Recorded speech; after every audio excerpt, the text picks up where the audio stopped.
Shout out to J&J. So I just want to send a shout out to J&J Sports for having me once again. Episodes, man. You guys got a real good thing going on.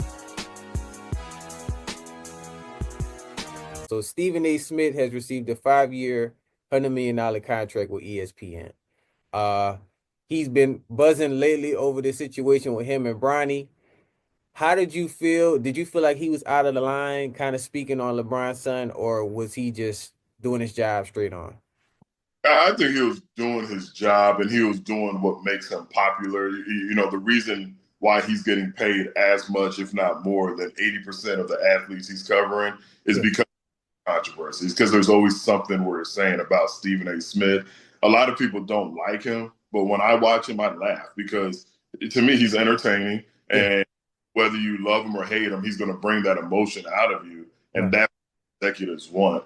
I don't know specifically what he said about Bronny. I just saw a clip where LeBron James confronted him. So I don't know specifics.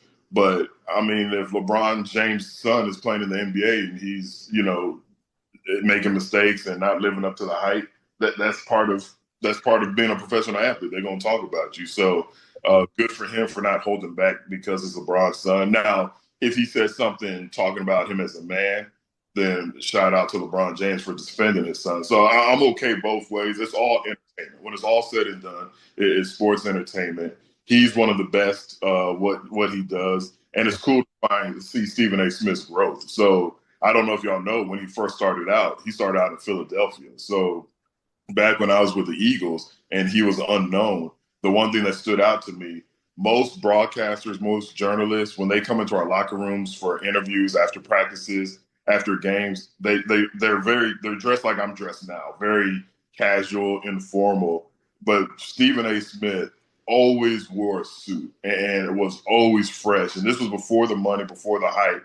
And I remember asking him, and a lot of times, believe it or not, he was just quiet. He would just walk around, listen. He would talk to guys like myself who weren't the biggest stars. He wasn't clamoring to talk to Donovan McNabb or Brian Dawkins.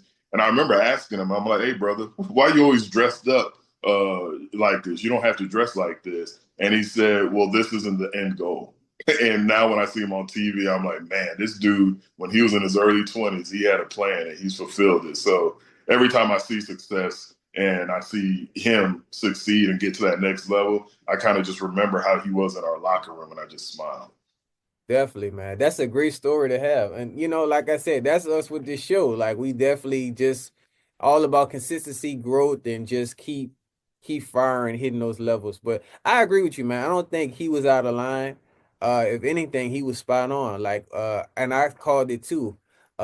Basically, he was LeBron's son. So LeBron is still playing right now. So it's like, how could you even live up to that expectation of that level? Because I know they want to see that exact same level that LeBron had, but that's not his story. That's not his reality. Because his dad is still playing. So that's the thing about it. So we'll keep you guys updated. Shout out to Steven Nato with the deal.